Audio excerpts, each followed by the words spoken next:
नमस्ते, मैं हूं संजय दीक्षित और आप देख रहे हैं दी जयपुर डायलॉग्स। हमारा अपना मर्चेंडाइज स्टोर और उसी में से ये हुडी जो आप देख रहे हैं वो है। उसके अतिरिक्त और भी हैं, पोलो शर्ट्स, राउंड नेक शर्ट्स इत्यादि। हमारी टीजेडी स्पोर्ट्स और टीजेडी क्लिप्स को भी अवश्य सब्सक्राइब करें। वसुंधरा राजे की मोदी को खुली चुनौती। जी, आप सोच सकते हैं क्या? लेकिन ये नैरेटिव कहाँ चल रहा है पता है आपको? ये नैरेटिव चल रहा है प्रायोजित मीडिया पर। अब इसको गेस करने के लिए बहुत अधिक दिमाग नहीं चाहिए कि भाई ये कौन चलवा रहा है। अब मैं आपको थोड़े तथ्य बताऊंगा तो उसके बाद आप अपने आप अनुमान लगा लेंगे कि ये सारा कार्यक्रम किसके ऊपर दबाव बनाने के लिए क्यों किया जा रहा है।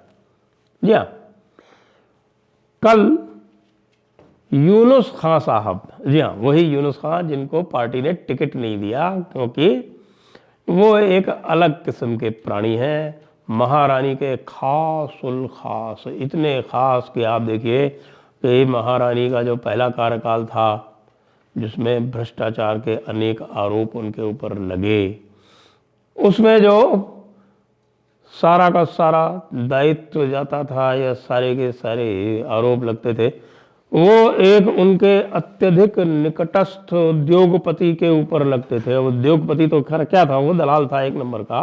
उद्योगपति तो उसके पिता हुआ करते थे और बाद में उनके पिता की मृत्यु के बाद में तो वो अपने माता से और भाइयों से भी झगड़ा कर रहा है। रहता यहाँ नहीं, लंदन में है। अब आप सब जानते हैं, नाम मैं इसलिए नहीं ले रहा हूँ क्योंकि बहुत ही जिसको हम कहते हैं कि झगड़ालू प्रवृत्ति का व्यक्ति है और 2-2 मिनट पे आपके मानहानि के मुकदमे करता है, लेकिन आप सब लोग जान रहे हैं। और उस समय में साहब यहाँ तो गजों के हिसाब से, फुटों के हिसाब से जेडीए के कमिश्नर से पैसे लिए जाते थे और कहीं कमी बेशी रह जाती थी तो बताया जाता है कि मंत्रियों तक को बुलाकर बम्बई में उनके झापड़ लगा दिए जाते थे। अब प्रताप सिंह संघवी जी से पूछ लीजिए, वही तो हुआ करते थे उस समय अर्बन डेवलपमेंट मिनिस्टर। तो वो जो पहला कार्यकाल था वो उसमें इतने निकृष्टतम स्तर का भ्रष्टाचार हुआ कि लोगों ने तंग आकर उस सरकार को लात मारकर भगा दिया। या फिर उसके बाद जब दूसरा कार्यकाल आया तो दूसरे कार्यकाल में जो कर्णधार थे वो ये यूनुस खान साहब थे। यूनुस खान साहब थे। यूनुस खान के अलावा यद्यपि कहने को तो भारतीय जनता पार्टी की सरकार थी, कहने को तो हिंदुत्ववादियों की सरकार थी, लेकिन सारे प्रतिष्ठित स्थानों पर वही लोग थे जिनके नेता थे यूनुस खान। यूनुस खान तो खैर अलग थे, जो पर्सनल एडवाइजर्स थे वो भी वही थे। कोई असद था तो कोई आदिल था तो कोई सफैया थी वगैरह वगैरह। तो दूसरी बार भी लोगों ने चलता किया और यहाँ तक नारा लग गया कि मोदी तुझसे वैर नहीं और रानी तेरी खैर नहीं। अब वही महारानी जो है वो एक बार फिर से जिद पर अड़ी हुई है कि देखिए ये जो मुख्यमंत्री की कुर्सी है ये मेरी ही विरासत है, मेरे अतिरिक्त कोई भी यहाँ मुख्यमंत्री नहीं बन सकता। और बताते हैं, जी मेरे पास ऐसी सूचनाएं आई हैं कि बताते हैं कि फिर इन्हीं लोगों में से जो मुख्यमंत्री, पूर्व मुख्यमंत्री महारानी साहिबा के जो खासुल खास लोग हैं वो फोन करते हैं विधायकों को, क्योंकि परिणाम तो परसों ही आ गए थे। अधिकतर विधायक जो थे वो कल आ चुके थे जयपुर, प्रतीक्षा कर रहे थे कि हाईकमान का कोई आदेश आए, कोई विधायक दल की कोई बैठक हो, उसमें निर्देश कोई मिले या कोई संकेत मिले और उसके हिसाब से, या फिर जो होता है कई बार जैसा अक्सर पार्टियों में होता है कि सारा का सारा जो निर्णय है वो हाईकमान के ऊपर छोड़ दिया जाए, जो भी होना है। तो फ़ोन गए विधायकों के पास में और विधायकों के पास फ़ोन गए कि हम रानी साहिबा मिलना चाह रही हैं। वैसे उनका स्टाफ उनको रानी साहिबा भी नहीं कहता, महारानी साहिबा कहता है। और महारानी साहिबा अपना तिलिस्म इस प्रकार से बना के रखती हैं, अपने तेवर जो है वो बहुत तंज रखती हैं। तो महारानी साहिबा के यहाँ पर बुलावा आता है और कई लोग मिलने चले भी जाते हैं। देखिए राजस्थान जो है वो यहाँ पर जो राजनीतिक प्रतिद्वंदिता है वो अभी तक दुश्मनी में नहीं बदली है।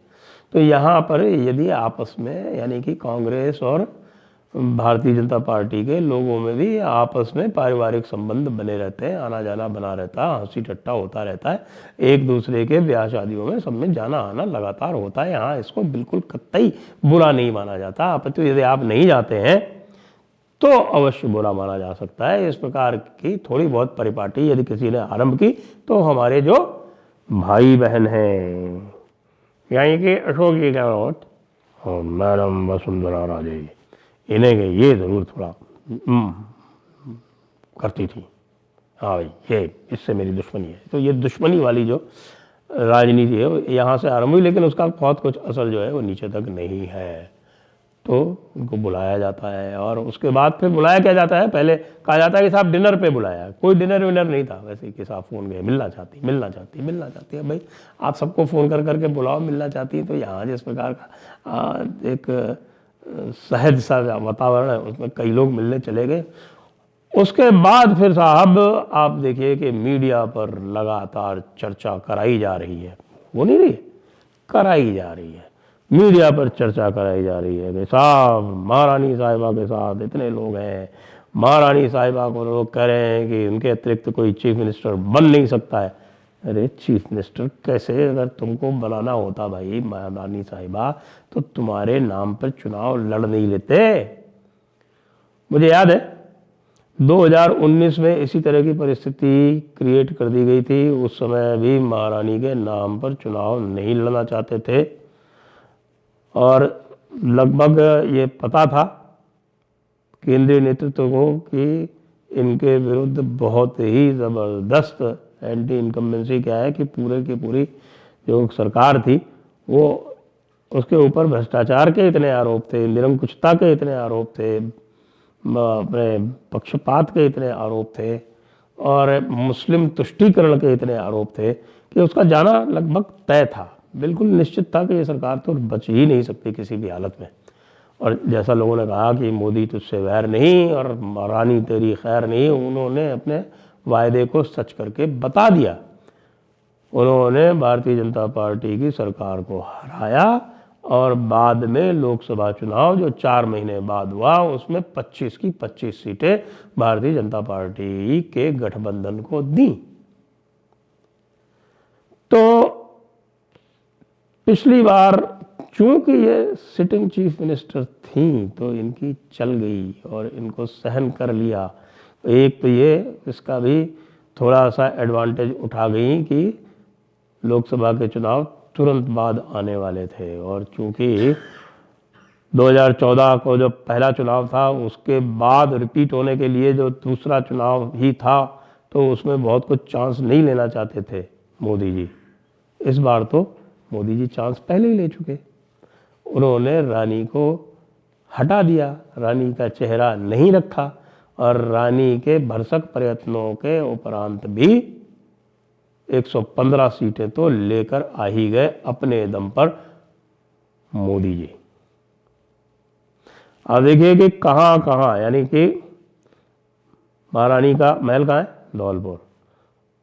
महारानी के महल जहाँ है धौलपुर, वहाँ धौलपुर में जो 4 टिकट दिए गए उन चारों में महारानी की नहीं चली। परिणाम महारानी ने चारों पर चुनाव हरवाने के लिए सारे घोड़े खोल दिए और चारों सीटों पर चुनाव हरवाया। देखिए चुनाव जीतना जो है वो कठिन होता है लेकिन चुनाव हरवाने के लिए बहुत कुछ किया जा सकता है। चलिए ये 4 सीटें क्योंकि वो बिल्कुल धौलपुर की उनके प्रभाव क्षेत्र की थी। बाकी प्रयास कितने स्थानों पर किए हराने के आपको जानकारी है? निर्दलीय तो जो खड़े किए उसमें से 7 तो जीत कर ही आ गए। अब वो 7 इनके साथ जाएंगे या हाईकमांड के साथ जाएंगे वो देखने वाली बात है।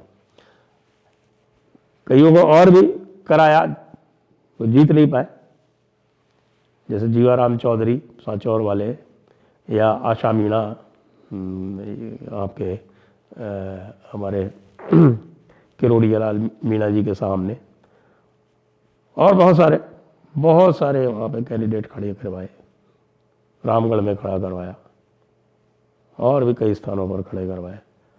तो कुल मिला के ये काउंट जो है मिनिमम जो है कि 23 इन्होंने खड़े करवाए, जहाँ पर बिल्कुल सीरियसली हराने के लिए कराया। कुल टोटल तो 40 खड़े करवाए, लेकिन 23 ऐसे थे जिन्होंने सीरियसली अफेक्ट किया भारतीय जनता पार्टी के कैंडिडेट्स को।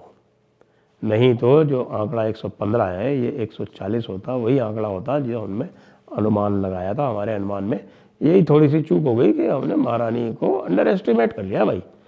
तो जो डैमेज करना था महारानी वो कर चुकी, अब कुछ नहीं कर सकती। अब यदि महारानी को बनाया गया तो वह कार्यकर्ता जो पार्टी के नाम पर लड़ा मरा है, जूझा है, वो घर बैठ जाएगा।